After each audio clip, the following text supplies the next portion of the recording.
Hello everyone, welcome to PR news YouTube channel. త్వరలో ప్రధాని నరేంద్ర మోడీ గారు రిటైర్ అవ్వబోతున్నారా? ఆర్ఎస్ఎస్ ఆఫీస్కు ఆయన రావడానికి కారణం అదే అయి ఉండొచ్చు అని చెప్పేసి శివసేన యూబీటీ నేత అయిన సంజయ్ రౌత్ కొన్ని సంచలనమైనటువంటి వ్యాఖ్యలు అయితే చేయడం జరిగింది. వివరాల్లోకి వెళ్ళి చూస్తే, ప్రధానిగా పదవి చేపట్టిన 11 సంవత్సరాల తర్వాత ఆర్ఎస్ఎస్ ప్రధాన కార్యాలయాన్ని మోడీ గారు సందర్శించడం పైన శివసేన యూబీటీ నేత సంజయ్ రౌత్ ఈ విధమైనటువంటి వ్యాఖ్యలు అయితే చేశారు. అయితే ఇది ఇప్పుడు దేశవ్యాప్తంగా పెద్ద సెన్సేషన్గానే మారిందని చెప్పేసి మనమైతే చెప్పుకోవచ్చు. అండ్ అదేవిధంగా కొన్ని చర్చలు కూడా మొదలైపోయాయి. ఆయన తర్వాత ప్రధాని ఎవరు? యూపీ సీఎం అయినటువంటి యోగి ఆదిత్యనాథ్ గారు ఉంటారా, లేదా మహారాష్ట్రకు చెందినటువంటి చాలా సీనియర్ నేత గడ్కరీ గారు మరి ప్రధాని రేస్లో ఉండబోతారా అనేటటువంటి కొన్ని చర్చలు కూడా ఈ పార్టీకి అయితే స్టార్ట్ అయిందని చెప్పేసి మనమైతే భావించవచ్చు.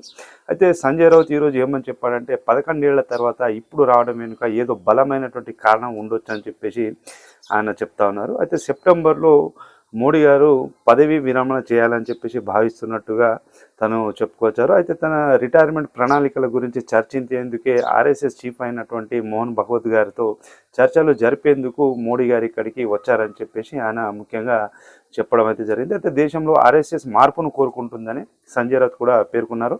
అండ్ తదుపరి బీజేపీ చీఫ్ను ఎన్నుకోవాలని ఆర్ఎస్ఎస్ భావిస్తున్నదని, అండ్ ఆ సంస్థ నిబంధనల మేరకు మోడీ గారు రాజకీయాలకు రిటైర్మెంట్ ప్రకటించాలని అనుకుంటున్నారని చెప్పేసి సంజయ్ రౌత్ అయితే అభిప్రాయపడ్డారు. అయితే ఇప్పుడు ఆయన చేసినటువంటి వ్యాఖ్యలు చాలా హాట్ టాపిక్గా మారాయి. అండ్ ఈ వ్యాఖ్యల్ని మహారాష్ట్ర ముఖ్యమంత్రి అయినటువంటి దేవేంద్ర ఫడ్నవీస్ గారు కొట్టిపడడం అయితే జరిగింది.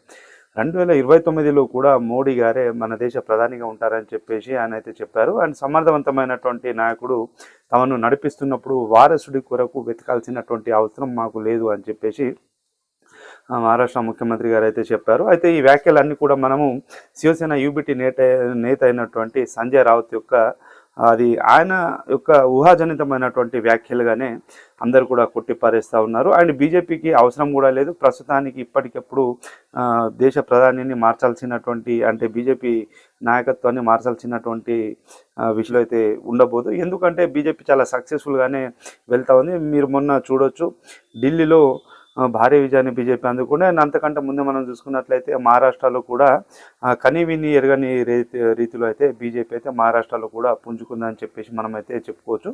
అయితే బీజేపీకి 2019, 2014 లాంటి లోక్సభ ఫలితాలు అయితే మొన్న 2024లో అయితే రాలేదు.